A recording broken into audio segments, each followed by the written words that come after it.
E aí galera tricolor, aqui mais uma vez no canal Giroflow, fazendo agora algo um pouco diferente, fazendo um react aqui da fala do Diniz pós clássico, né, desse domingo.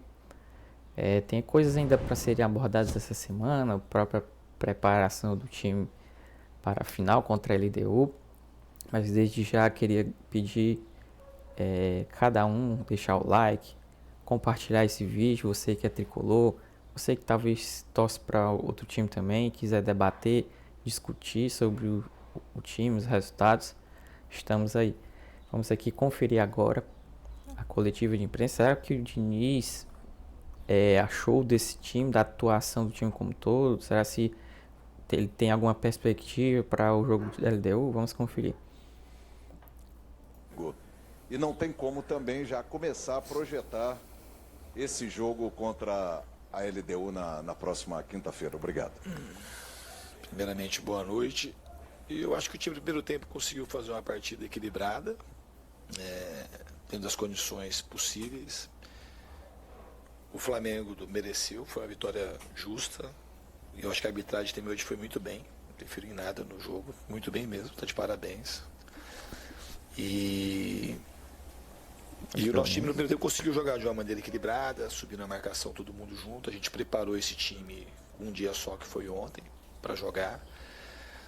Tentando, falando com a fisiologia e com os próprios jogadores, aqueles que tinham condições, pelo menos para iniciar, porque era um jogo para a gente muito importante, porque a gente precisava vencer para ter uma chance de ganhar a Taça Guanabara. Assim, eu concordo em partes com isso que ele está falando. Porém, não sou totalmente favorável, porque ele está falando da fisiologia, da preparação dos jogadores por conta do jogo da final, o primeiro jogo, né, lá em Quito. Só que eu acho que o Fluminense teve sim como se preparar.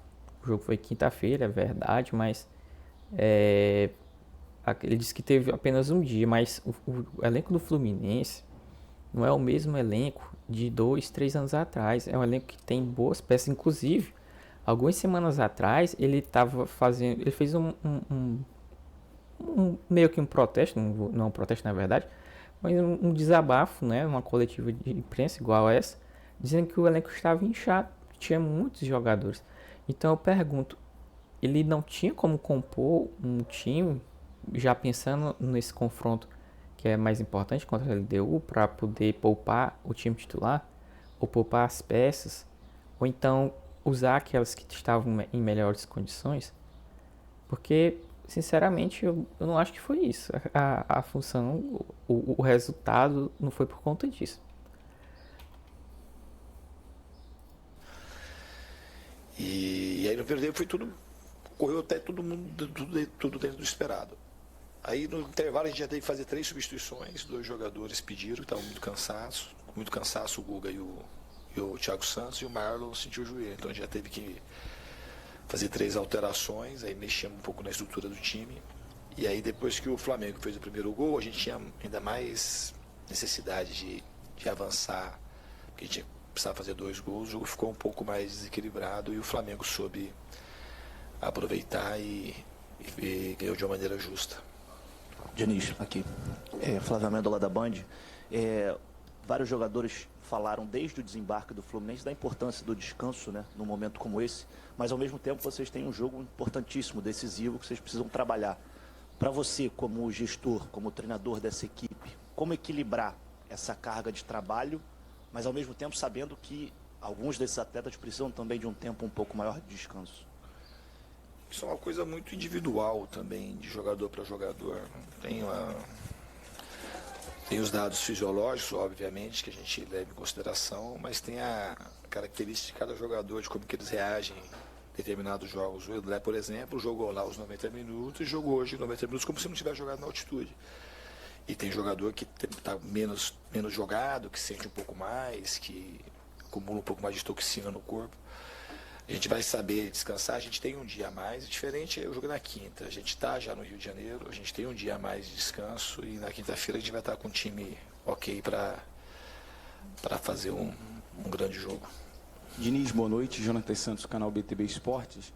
Diniz, a gente sabe que o fator cansaço, de fato, pesa muito. mas hoje também a partida é tratada até como uma final antecipada devido à sua importância, ser um clássico, ser o Fla-Flu. O que o time do Fluminense pode Vê que as perguntas estão se baseando muito na questão física dos jogadores. levar de aprendizado dessa partida, um ajuste para a próxima final que é tão importante também? Pô, pergunta difícil de ser respondida, hein? A gente tem que... A gente vai analisar o jogo depois, mas o time teve um comportamento bom no primeiro tempo, que o time que a gente preparou teve muito pouco tempo para ajustar o time para o jogo. E, obviamente, O Diniz, em momento algum, ele toma a responsabilidade para ele. Tem um técnico no Brasil, que é o Abel Ferreira, do Palmeiras. Eu até critico um pouco a postura dele em certas entrevistas, mas ele, em alguns momentos, ele toma a responsabilidade para ele. Por conta que ele é o comandante da equipe, ele que escala o time. A gente não vê o Diniz, essa não é a primeira vez. E na maioria das vezes que o Fluminense perde, ele não toma a responsabilidade para ele. Ele não vê que a consistência tática do time precisa mudar, que ela precisa ter uma variação tática, uma variação de até mesmo de substituições. Na maioria dos jogos, o Fluminense faz as mesmas substituições. Se o time está ganhando, é aquele jogador X que entra. Se o time está perdendo, é o jogador Y que entra. Então, o Fluminense é previsível. É previsível. Então, qualquer pessoa que tiver, assim, acompanhar o Fluminense minimamente, sabe o que o Fluminense vai fazer. Por conta da previsibilidade que o Fernando Diniz trabalha. E isso até um certo ponto é prejudicial. E talvez isso explique os picos dele nos trabalhos dele. Ele começa muito bem na equipe, ele vai subindo de produção, chega em um pico e aí ele vai caindo de rendimento. Por quê? As equipes começam a ter um diagnóstico, um quadro sobre como ele trabalha. E aí já, quando vão jogar contra ele, já montam uma estratégia que é razoavelmente eficiente para combater esse sistema que ele trabalha, entende? O Douglas também está bastante tempo que ele ficou nos Estados Unidos, um tempo sem jogar, o próprio Renato. Então estava muito calor também. Então, se você falar do primeiro tempo, tem menos coisas para ajustar, e do segundo tempo mais coisas, por muita coisa devido ao cansaço. E as trocas a gente teve que fazer durante a partida, e a gente já estava sem o Samuel, tinha só o Guga para jogar, e aí o Guga sai. Então, e outros jogadores que estão chegando, que estão se ambientando com uma nova forma tática de jogar. Então é uma coisa que aconteceu, a gente obviamente queria vencer, a gente fez de tudo para vencer. Mas eu repeti, do primeiro tempo tem menos ajustes e no segundo tempo, obviamente, mais ajustes, mas muito por conta do cansaço e das trocas que a gente teve que fazer. Fernando, boa noite. Eduardo Alves, da Vável Brasil. Eu gostaria de perguntar a você como tem sido o processo de adaptação do Douglas Costa. Foi a segunda partida dele como titular pelo Fluminense hoje. Como tem sido no dia a dia com ele, enfim. O que você pode contar pra gente? Ao meu ver, deveria estar tendo mais oportunidades que ele realmente está tendo. Fica esse questionamento até. É um jogador extremamente talentoso. Pra gente é uma alegria muito grande poder contar com o Douglas. Ele está readquirindo a melhor forma, uma gradativa, mas num passo até acho que acelerado. E eu tenho muita confiança que ele vai dar muitas alegrias para a torcida tricolor esse ano. E detalhe, às vezes que ele entrou em campo, ele tem tido boas atuações. Nos minutos que ele teve, a minutagem dele tem sido razoavelmente boa. Se ele talvez começasse jogos já como titular, não querendo barrar necessariamente o Keno agora, mas até porque o Keno até um pouco tempo atrás estava lesionado. Mas ele talvez tivesse um rendimento melhor.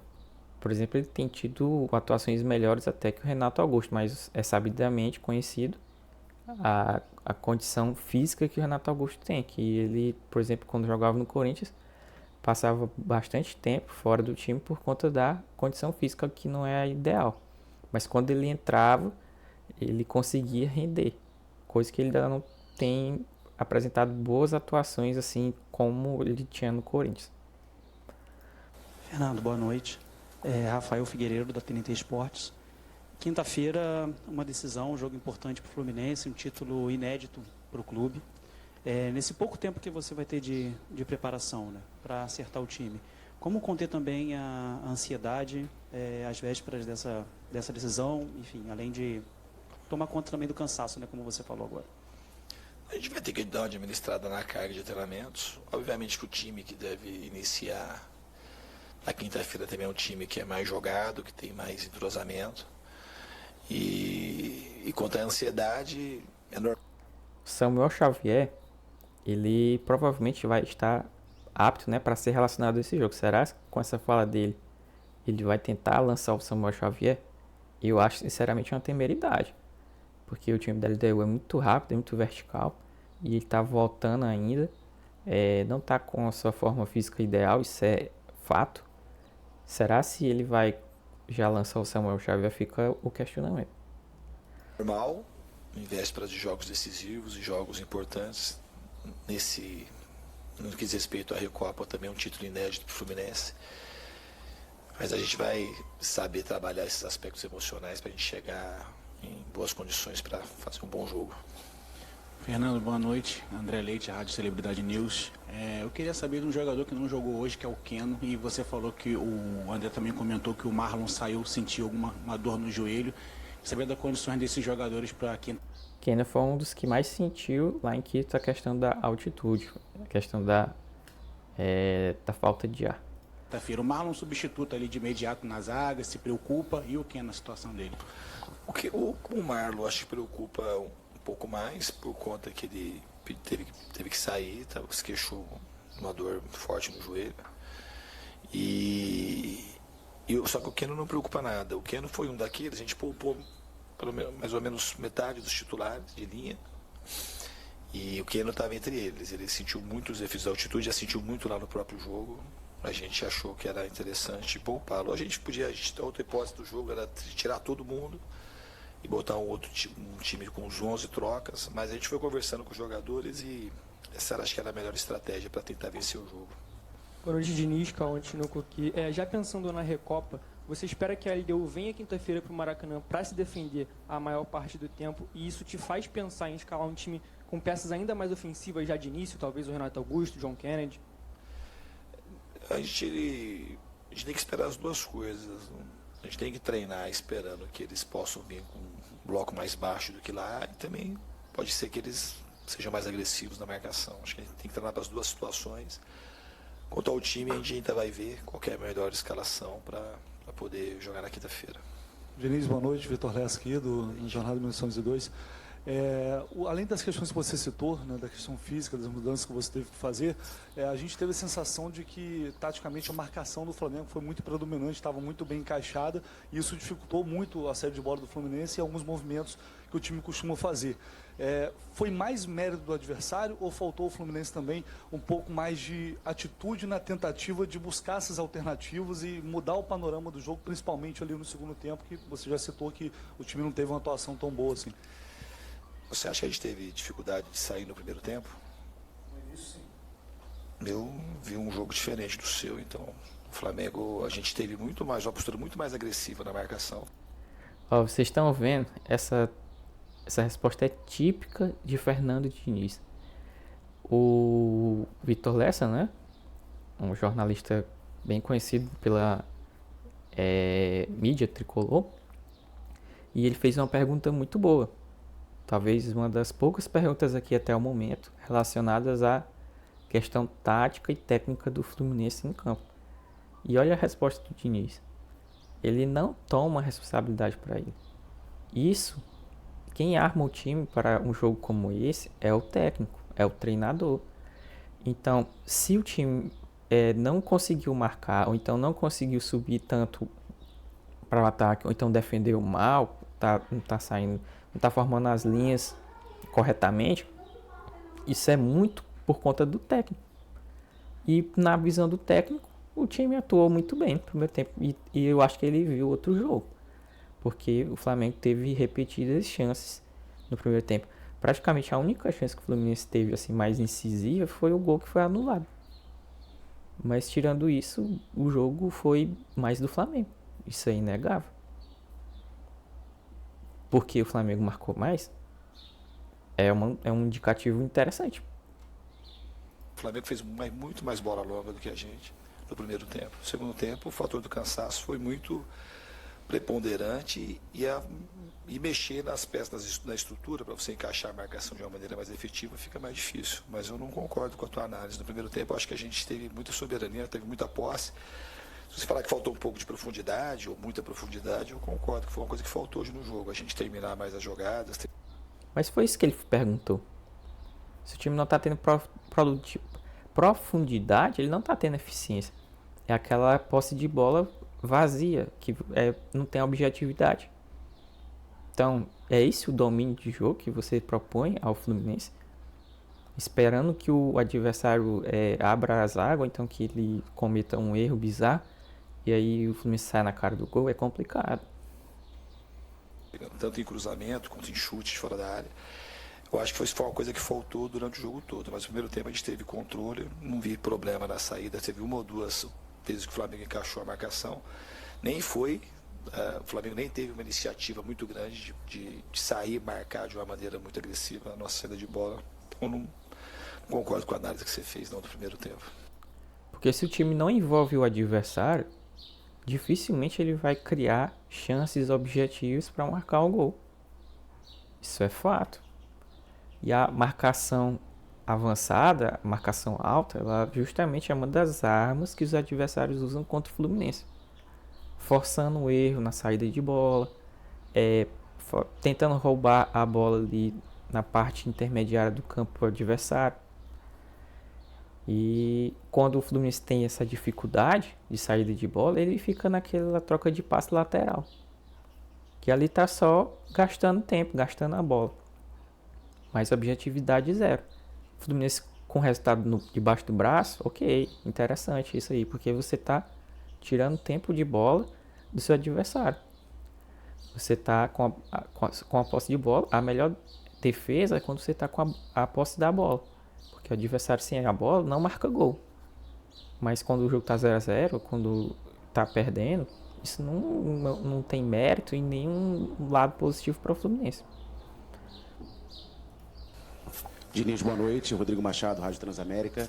Queria saber das situações do Samuel Xavier e do Marcelo para quinta-feira. São jogadores que você conta para esse jogo decisivo ou, de repente, só nas finais aí do Campeonato Carioca?